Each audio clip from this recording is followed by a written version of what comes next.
The Galactic Xenobiology Academy's lecture hall fell silent as Instructor Velthar wheeled in the containment unit. Inside, 3 Karvathi cubs tumbled over each other, their obsidian scales gleaming under the sterile lights, needle-sharp teeth clicking as they play-fought. The class of 73 students from 40 different species shifted nervously in their seats. Everyone knew what Karvathi were: apex predators from a death world classified as hazard level 9, creatures that had evolved to hunt in packs and could tear through reinforced steel with their claws. Marcus Chen sat in the back row, his worn notebook open, sketching the cub's musculature with practiced strokes. He'd been the only human in his cohort for 3 years now, ever since Earth had been granted provisional membership in the Galactic Council. Most species still didn't know what to make of humanity, those strange primates from a world the computer classified as inadvisable for visitation. Today's lesson concerns predator behavioral imprinting, Velthar announced, his translator rendering his chittering speech into flat, emotionless standard. The mantis-like instructor's compound eyes swept across the room. The Karvathi represent one of the most dangerous species we've cataloged. Understanding their psychology is essential for any xenobiologist working in contested territories. The containment unit's door hissed open.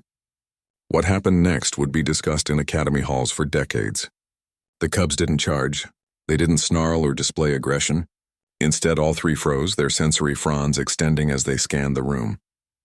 Their heads swiveled in perfect synchronization, tracking something invisible to most of the class. Then, as one, they padded directly toward the back of the lecture hall, toward Marcus.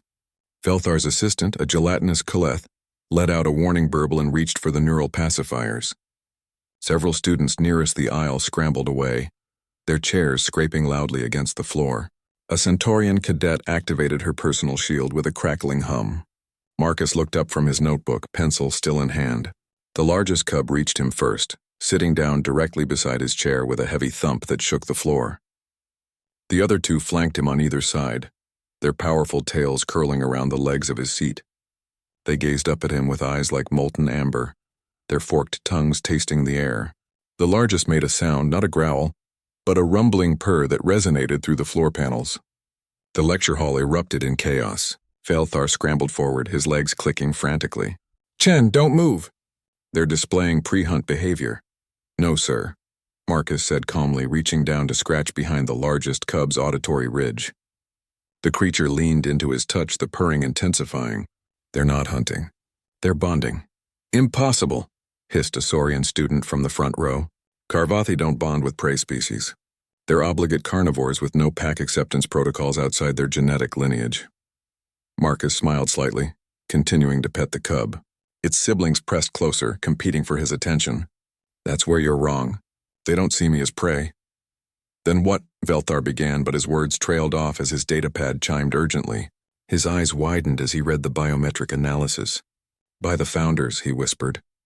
The instructor pulled up a holographic display for the entire class. 2 biological readings appeared side by side, one labeled Karvathi Juvenile, the other Human Marcus Chen. The class gasped collectively. The readings were nearly identical in the sections marked Predator Recognition Markers, Threat Assessment Pheromones, and Hierarchical Status Indicators. "Humans," a Rigelian student stammered. "You're classified as Class 2 sentients. Evolutionary herbivores with tool use adaptation. Whoever wrote that classification never actually studied Earth," Marcus replied, now scratching all 3 cubs simultaneously. They'd arranged themselves around him like courtiers attending royalty, their attention absolute. "We're persistence hunters, apex predators. We ran our prey to exhaustion across continents, hunted megafauna to extinction with nothing but pointed sticks and stubbornness. We domesticated wolves, predators nearly as dangerous as these cubs, and turned them into our companions." He looked up at the class, and several students flinched at the directness of his gaze. They'd never noticed before, but his eyes faced forward like a predator's, not to the sides like prey. "My ancestors tracked wounded animals for days through hostile terrain," Marcus continued. "We ate meat raw when we had to. We climbed to the top of Earth's food chain not because we were the strongest or the fastest, but because we never, ever gave up. These cubs recognize that. They smell it in my sweat, hear it in my heartbeat, see it in how I move. The largest cub made a chirping sound and pressed its massive head against Marcus's leg, like a cat seeking affection. He obliged, running his fingers along its scales. The Karvathi evolved on a world where only the most ruthless survived, Instructor Velthar said slowly, his scientific curiosity overriding his alarm. They have instinctive recognition protocols for fellow apex species. I've never seen them respond this way to any sentient race. That's because most council species evolved as prey, Marcus said, not unkindly. You built your civilizations on cooperation, agriculture, and collective safety. That's admirable. But humans? We built ours on controlled violence. We know predators because we are predators. We just happen to be predators who learned to use that nature to protect instead of just to hunt. A long silence filled the lecture hall. The cubs had settled completely now.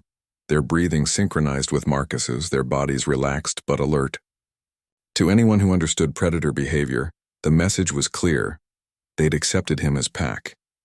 I believe, Velthar said finally, we need to reclassify humanity in the council database. Marcus grinned, and the cubs responded to his pleasure with contented rumbles. Yeah, you probably should. We've been trying to tell you, Earth isn't a nice place. It's a death world that taught us to be kind despite our nature, not because of it. These cubs understand that better than most sentients ever will. As the class slowly returned to order, Marcus returned to his sketching, now with 3 Karvathi cubs pressed against him like enormous scaly guard dogs. In his notebook, he added a new note beneath his anatomical drawings. Predators recognize predators, but only humans recognize the choice to be something more. The cubs purred in agreement.